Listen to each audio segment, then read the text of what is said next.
How do you grow like a VC-backed company without taking on investors? Do you want to create a lifestyle business, a performance business, or an empire? How do you scale to an exit without losing your freedom? Those are the questions, and this show is the answer. Welcome to the Modern Startup Marketing Podcast. Excited to have you on here. Let me give a brief overview of Ryan. Ryan Staley is the founder and CEO of Whale Boss.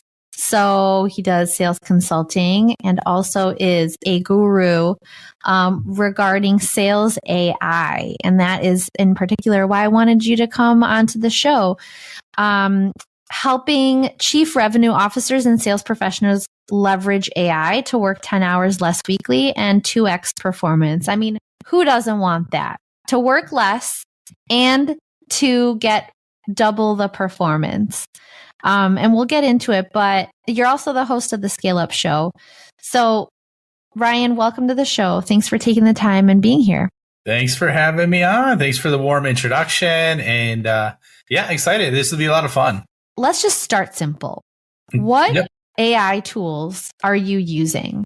I kind of put AI into two buckets right now. There's like the product technical side where you're integrating into large data sets at scale. That's more like complicated systems where you need to have like a very deep level of expertise in terms of infrastructure, systems engineering, and things like that. I'm not talking about that side.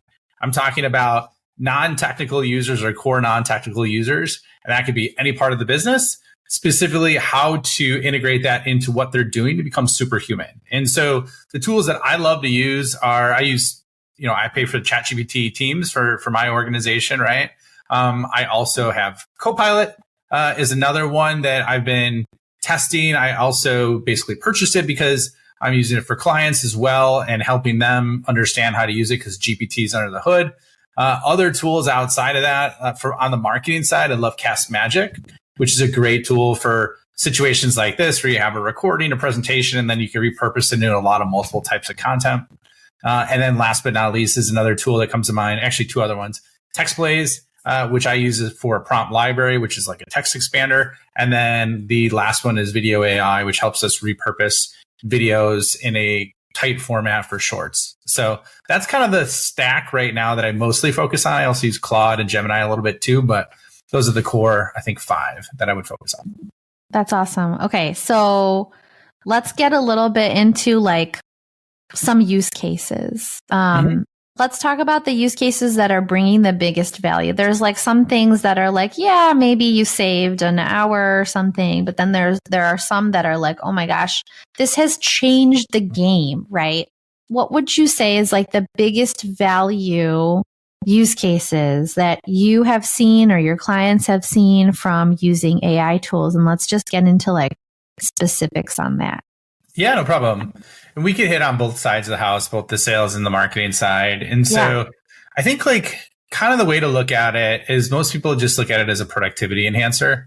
You know, it helps me write emails. It helps me do this, which I think is a massive, I don't want to say misappropriation. Sounds like a big word. I don't even know where that came from because I don't use that word at all. So, but I just think it's not accurate. And so like, if you look at let's break it out in a couple buckets. We effectively have time, right? We have strategic thinking, and then there's more generative AI, right? So those are kind of like the core areas and so if you break it down, it's quality, quantity, and speed, right? And so if we look at let's say the time side, I think there's kind of two areas, and I can give specific examples. There's like energy vampires and time piranhas that everybody has with what they do and their day-to-day job, right?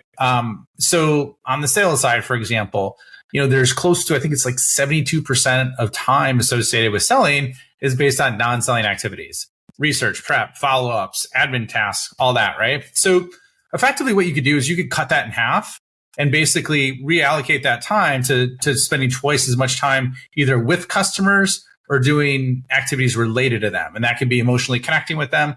That could be doing deeper strategic work. So you don't have to do all the tactical crap.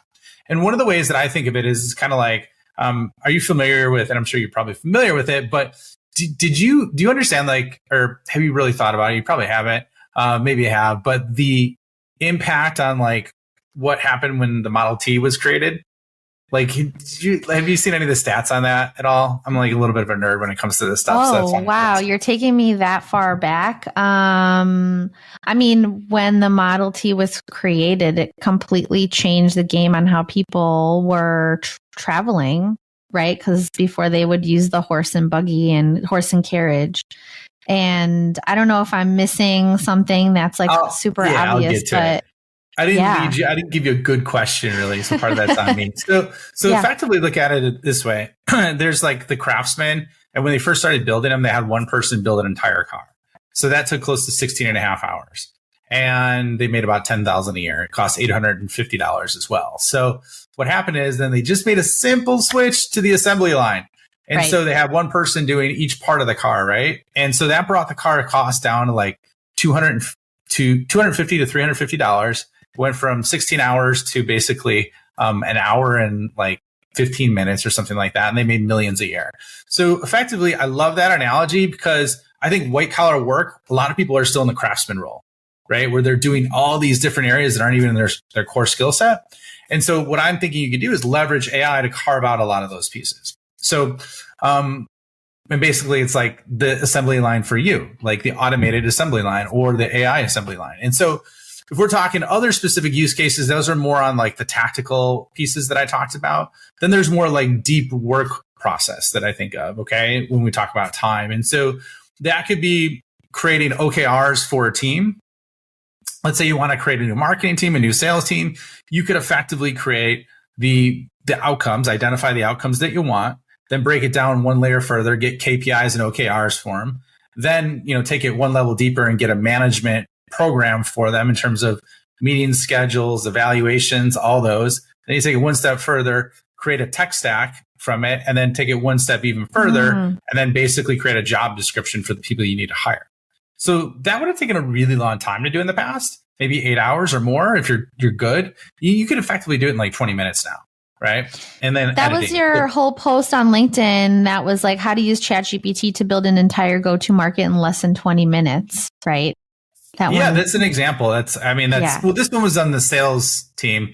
The go-to-market team was effectively more around like everything from like identifying a product to like what your strengths are as a founder for a go-to-market motion versus like who you should hire to support that. And then who's your co-founder you should hire. So I get into a lot of that more on the go-to-market side. So how do you approach? Yeah, I'm just curious. How do you approach, let's say, you're building a company and you want to understand, like at the highest level, what are the OKRs that you need? What are the objectives? What are the goals you need to hit for marketing team versus sales team versus, other teams? What are the prompts you're using? How do you make it helpful without much information? Yeah, without giving examples. So I think the best way to do that is you have to give it context on effectively your situation. And then you have to tell the AI who you want it to be. And so let me break that down or double click on those two areas. So your organization, so you could say, okay, I need to build a marketing org. I'm a startup, right? That's one piece. We have zero revenue. We're bootstrapped, right? Our product is roughly going to be this cost, right? It's going to be product-led growth or more of a higher ACV deal. And this is the timeline and this is the result I want. So basically you're giving all the context about who you are and what you want, right? And then what you could do is you could leverage it the other way of you could give it a role of like, okay, I want you to be a startup advisor. I want you to be Sam Altman, right? From who was previously at Y Combinator. Give me his perspective on how to create those results for a startup in Y Combinator, but make them bootstrap, right? Something like that. So you could go individual. You could do a role like an advisor that has 10 years experience doing that. And then the other thing that you could do is instead of just using the person, you could also identify like a well-known framework as well, right? So those are kind of like three areas that you could leverage. And when I say framework, I mean methodology or best practice or anything like that, right? Yeah, so totally. You combine those together, that's when you start to get really powerful data back because like the whole model is based on attention. So you got to tell it where to focus this attention so that it extracts the right data for you. Okay, so then it spits out an answer for you. Mm-hmm. what do you recommend to do with the answer it gives you? Because I don't think you can just run with it as it gives it to you, right? You need to have a little bit more understanding. And hopefully you do as a founder of a startup or, somebody like a marketer that's trying to put a marketing strategy together. You need to know what you're doing. You can't just take it as it stands, right? And you need to kind of tweak it for your own purposes. Yeah, I mean, that's a good point. And so I think like before it used to get you 90% of the way there, right? If you do really good prompting. I think with the new ChatGPT 4.0, I think it'll get you 95% of the way there with really good prompting. But like if you're in this situation, let's say it's your first time doing it, you don't know what you don't know, right? Let's put it that way, right? One of the things that I use after it gives out the example is like, let's say I put all that in, this is my situation, this is what I want to do, act like this person, and it spits out a result. Then like if it was something that I didn't know, I would say, okay, like a couple ways where you could double check that. Give me 3 or 5 examples of companies that have successfully implemented this strategy, and break down like tactically exactly what they did. Right. So then you have like real world examples to pull from. And then you could also ask it to cite its sources as well. Right. And then it'll break down links is what it's starting to do. I'm seeing another tool I forgot to mention that's really good with research is Perplexity AI. So that's really good, especially for marketers. But that's what I would say is like really effective. So either someone that's done it before and achieved X result, similar or greater result than you want. And then, cite the sources are probably some of the best examples I would say. And I love it. Here's the other thing, Anna. Ask it exactly what you asked me. Like, hey, are you sure this is right? Like, I'm a little concerned because we're in a high inflationary market right now and the cost of capital is really, really high. Do you think that would work right now? Right? Like do exactly that. And then it'll give you feedback on that and just keep talking back and forth with it like that. That's awesome. And then if you want, and it gives you examples of companies that have used that model, you can bring them on your podcast if you have them and dig deeper and like find out the nuances, right? Because there's only so much that the information that it will give you will only cover so much, right? You need to go back and you can actually talk to people if you want to find out deeper insights.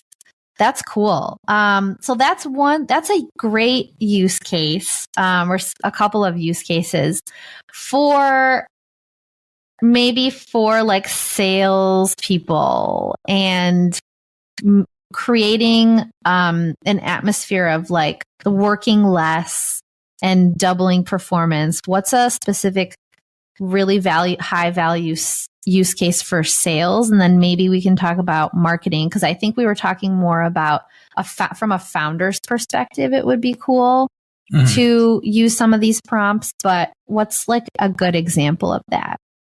Yeah, so great question. So let's say I got a meeting with, and this is like one of many examples, but you can apply it along the entire sales process. Let's say I have an introductory meeting and it took me 3 months to get an appointment with this Fortune 500 company, right?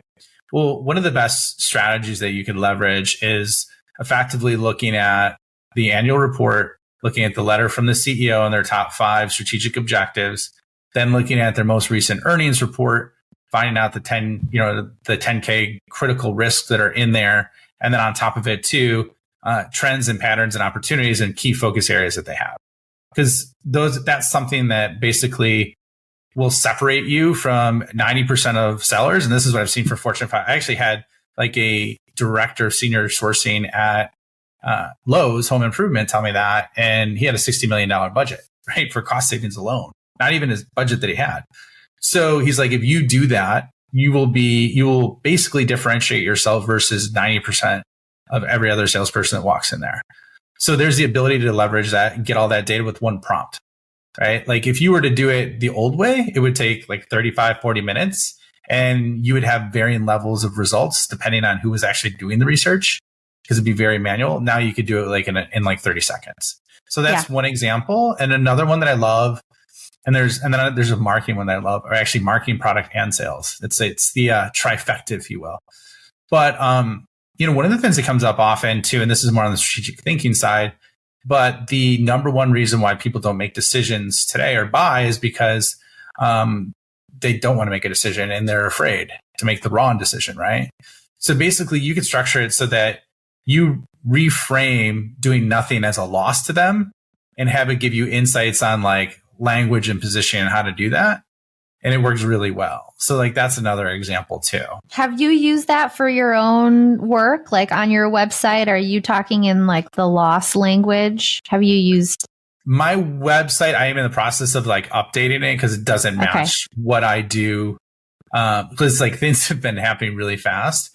Yeah. And so that's actually one of the things that's on journey for me, but I use it in my sales conversations. So I definitely do use it. I just haven't updated the website yet or launched the new website. It's in process. I love this idea. What tool do you recommend? Is this like a Chat GPT thing? I'm just going to like assume that it is, but I don't want to assume. It's not a tool. It's just a simple prompt, right? It's just a simple prompt. And, you know, like you could like, and I'll give you an example of what the prompt would look like for that. You could say a fact, and you're going to love the next one too, if you want me to go on that three banger one I mentioned. But effectively what you could do is you could say, okay, I want you to basically help me reframe as a loss in this situation for the prospect I'm talking to of, you know, their basically default option is to not do anything, right? So I want you to help me reframe that as a loss. Give me 5 ideas on how to do that, right? And then boom, boom, boom, it'll give you ideas on how to position it. Cool. And you got to tell it like what you do. You got to give context. Every time you do something like that, you need to provide context of like, here's how I help my, you know, customers. Here's the product I'm building, all that stuff. And then ask it to. Yeah. I mean, what you could do to make it simpler, if you're like more focused on one tool, specifically ChatGPT, you can put it in custom instructions. So you don't have to do that every time. Cool. So that'll cut a lot of time out and effort in terms of doing that. Okay, great. Go back to you had a 3-banger something. 3-banger. Such a random thing. So, and it was funny because the CMO of HubSpot, not HubSpot, Zapier, Kieran, and I can't remember Kieran's last name. Good dude, has a podcast called Marketing Against the Grain. And one of the things he cited was like leveraging sales transcriptions for basically repurposing it for creating your own customer Grammarly, right? And so one of the things I did was I took all the conversations I had for sales calls, both wins and losses, you know, leveraged that and then incorporated a prompt so that I identified the most common used language, questions, and objections that were had by the people that I talked to, and effectively am using that for how I communicate, whether it be copy, which is like what I told you I'm working on. Yeah. It could be for sales scripts and questions, proactively covering objections, or it could be a design like ideology for your product, right? So like you could hit across all 3 areas just by taking something that's like considered, I don't want to say waste, but transcriptions from sales calls, and then create all this strategic byproduct for your marketing, your sales, and your product. And that's that's brilliant. And that takes the onus off of people to, you know, because we forget a lot of things, right? And then we don't use all those transcripts. So you basically like feed all the transcripts, assuming that people are recording their sales calls, right? You feed it into the tool and then give it the prompt, like analyze all of these transcripts and find out what questions do people have, what objections do people have, all that stuff. That's brilliant. I love that use case. Yeah, I'm kind of obsessed with it too. And so like, I've been thinking a lot about like strategic byproducts like that you could take data that's just sitting there and all you have to do is like, and it's a little tedious. I did it when I was on a car ride and somebody else was driving. I went to like the NFL draft and was on the way home. And so I just like, I didn't have a Zapier or anything like that set up. So I just copied it and put it in one doc and then attached the doc and then gave it a prompt and then boom, you know, and then iterated on it. So it's pretty powerful. Yeah, you don't have to organize it either. You just give it everything, right? Just like you said, you just copy paste it into a doc. It has all the information. It can go through it really fast. That's great. Was that the second? You had 3, I think. Did you have 3? Or was that well, 3? There's another one that I like that I think with the new updates that happened like a week and a half ago is the 4.0 model. If you leverage that, like the data analysis on it, it's amazing, both for visualization and for understanding data. I would say there's 3 core mistakes that people make when they're using the data analysis, which are like, oh, it's not that good. The old model, the ChatGPT 4 used to error out a lot, and it would catch itself and it would correct it, but it would just take a while. The new model is much better and faster. And the 3 things that I think people miss are, one, they don't really enrich the data, which is like, it only, like, that's one problem, right? And when I enrich, I mean, put it in Zoom or Apollo, get like additional layers of information, like what industry vertical keywords, just stuff like that. So that's one. Another is they're trying to get information outside of what's in the doc, right? So they might have like 70% of what they need. And they're like, well, why isn't it providing other insights? And it's like, because it's only looking off the data. So that's number 2. And then number 3 is they're not giving it context. They're not telling it like, hey, I want you to act as a RevOps professional with this level of experience. And this is my goal. They're just asking it to analyze it, right? And so those are the things that'll like give you like 10x results versus just the normal way that most people use it. What are some prompts that you recommend? These could be high level, right? Not so specific, but like what are some prompts when you're thinking about this data analysis type of use case?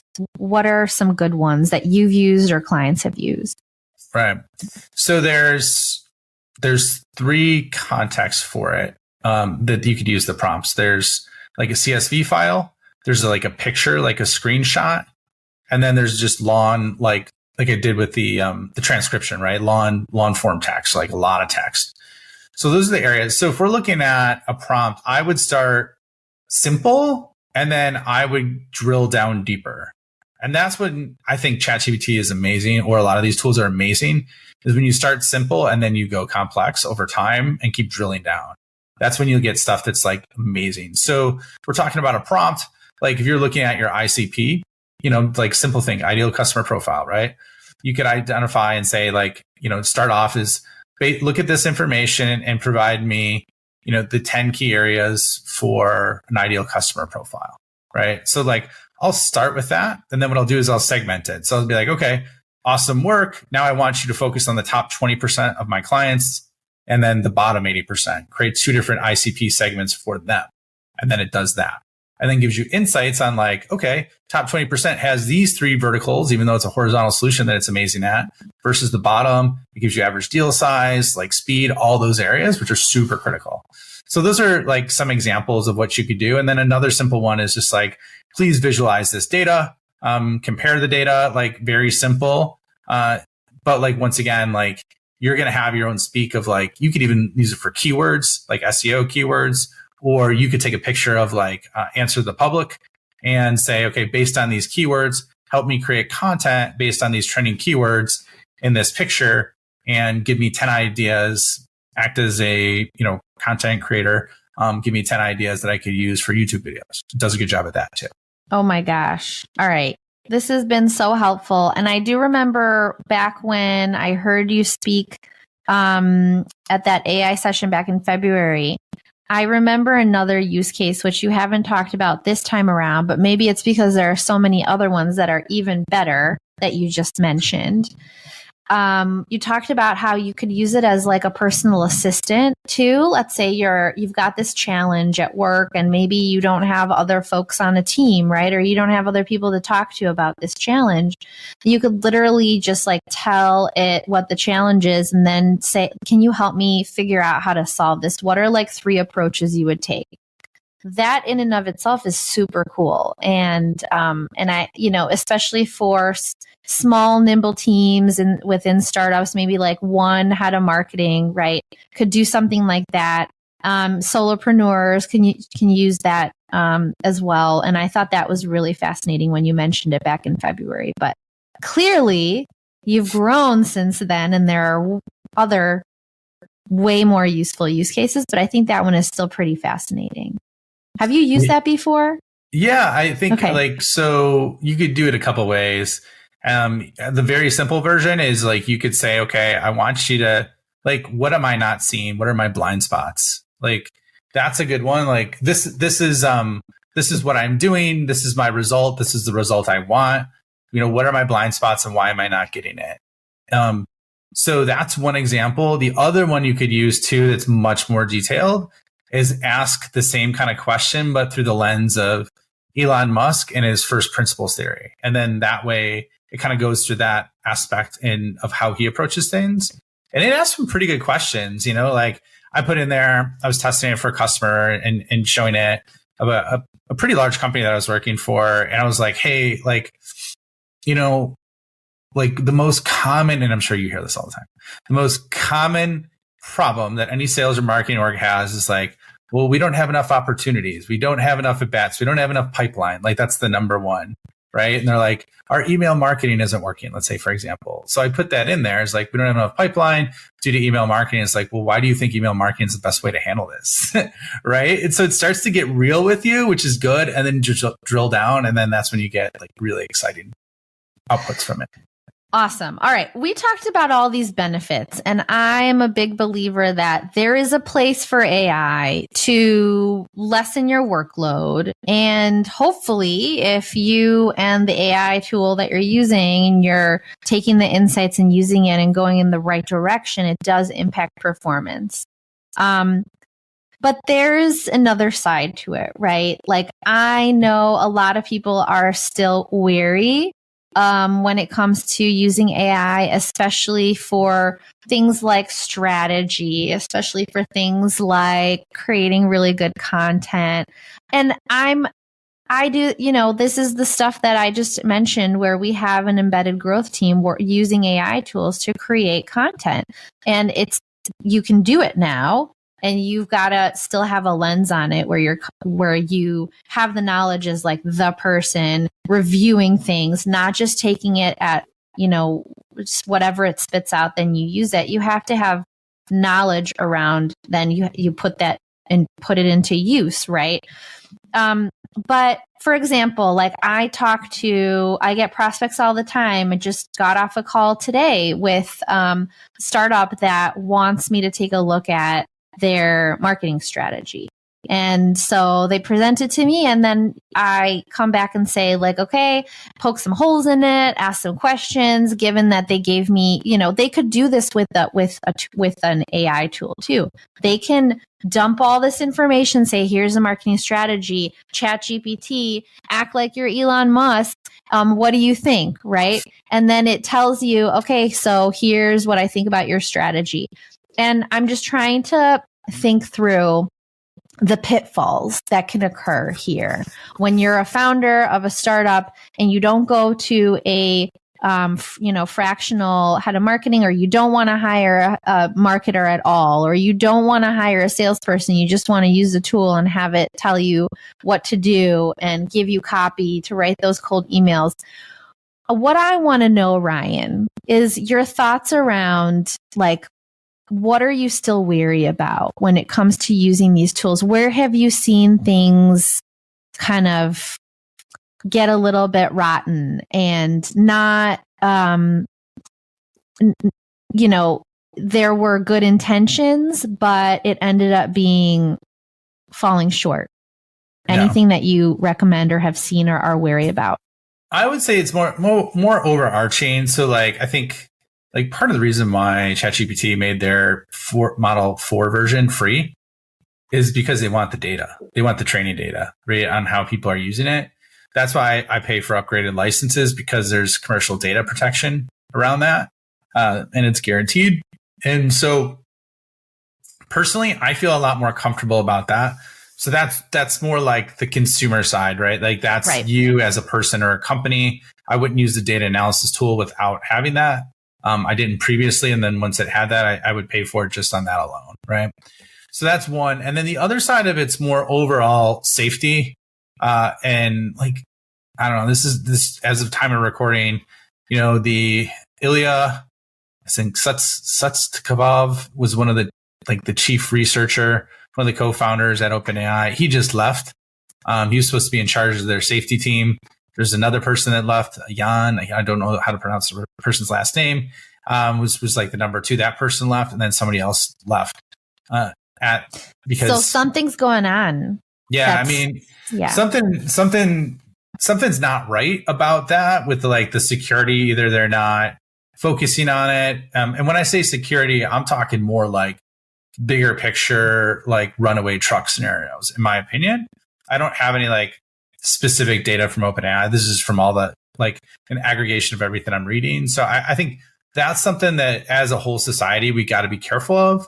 The good thing though, I would is Microsoft has 49% ownership. I think they're on the board now, but they have expanded influence, and Microsoft is psycho in a good way about security and things like that. So I think that's a good kind of check and balance that they have based on they have so much to lose if they fail, right? So, or they mess up in that area. So I think they have a big target on their back as well. So I think that's something that helps me kind of round that out, but it's something definitely we all have to be careful of, because I know what's going to happen once agents are going to be released. Some really weird stuff's going to start happening, and it's going to open up a lot of people's eyes. That's just kind of my prediction.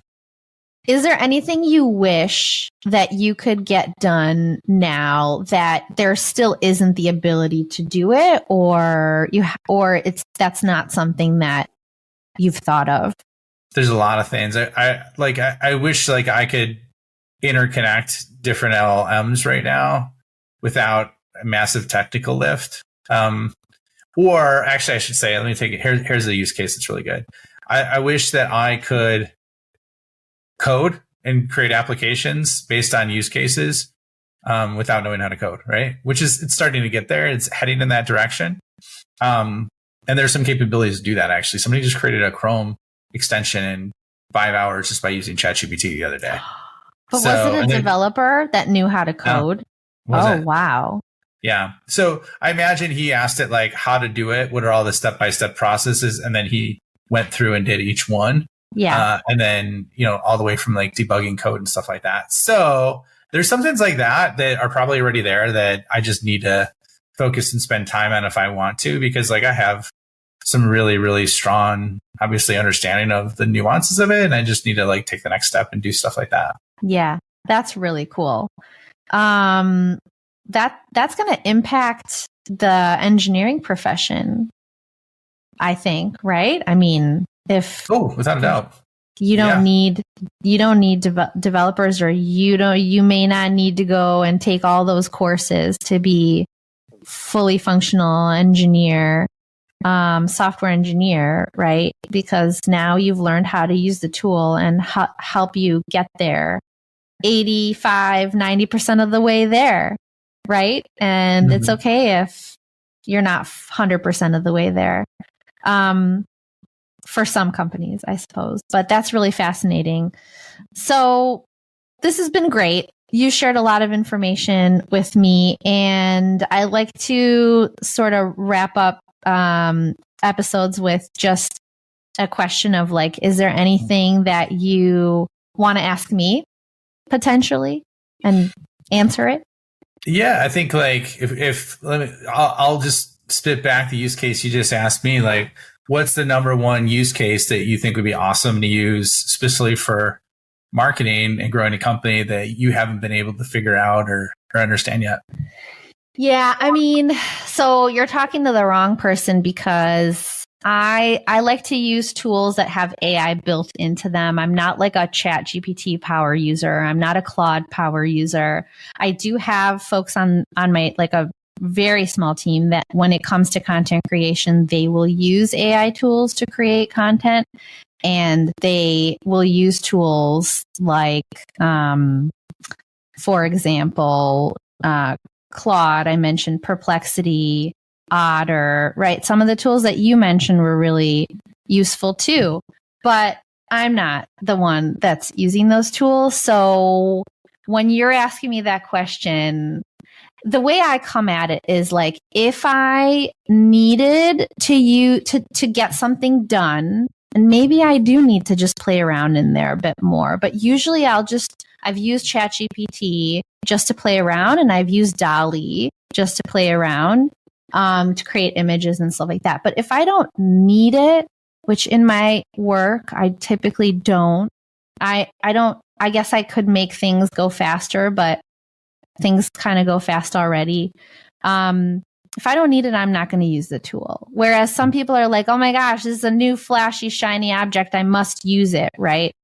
So in my line of work, I guess I could use it to help with like marketing strategy, right? Versus my process, which, I go deep into who are the customers, get to know them, do voice of customer research. Guess I could take all the transcripts there, feed it into ChatGPT, and then spit out like, what's the positioning, what's the messaging, what's the persona profile, goals, challenges of that person. So, you know what? I might actually do that, Ryan. I think like maybe taking the work that I do and pulling in, ChatGPT and to make it go faster. And then knowing that I have like that lens of, I've done this before. Does this seem a little fishy? Like this seems a little off given my conversations with the client or conversations that I've had with the customers, right?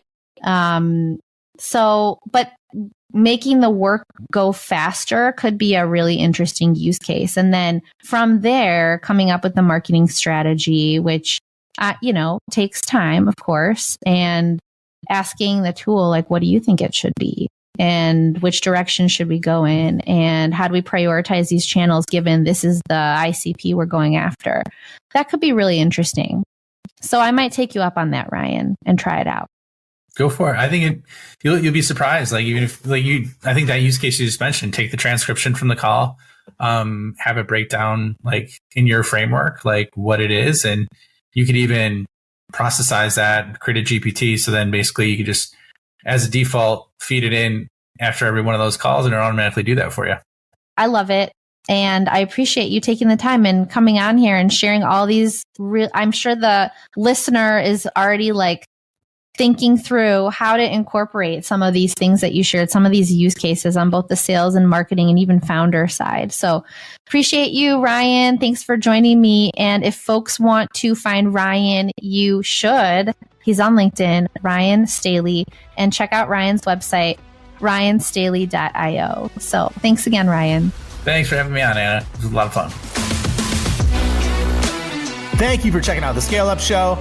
My mission in life is to help founders and revenue leaders avoid all the pain and suffering in revenue and growth so they can flip it and create a life of their own design. So if you enjoyed this show, please like, review, share it on social, and more importantly, just share it with a friend. Share it with someone that you think could learn and benefit from what you heard on today. But the more we get the message out, the more people we could help, the bigger the impact we make, and the bigger the community gets, which helps everybody. So once again, thank you for being a loyal listener. I appreciate you and look forward to seeing you on the next episode.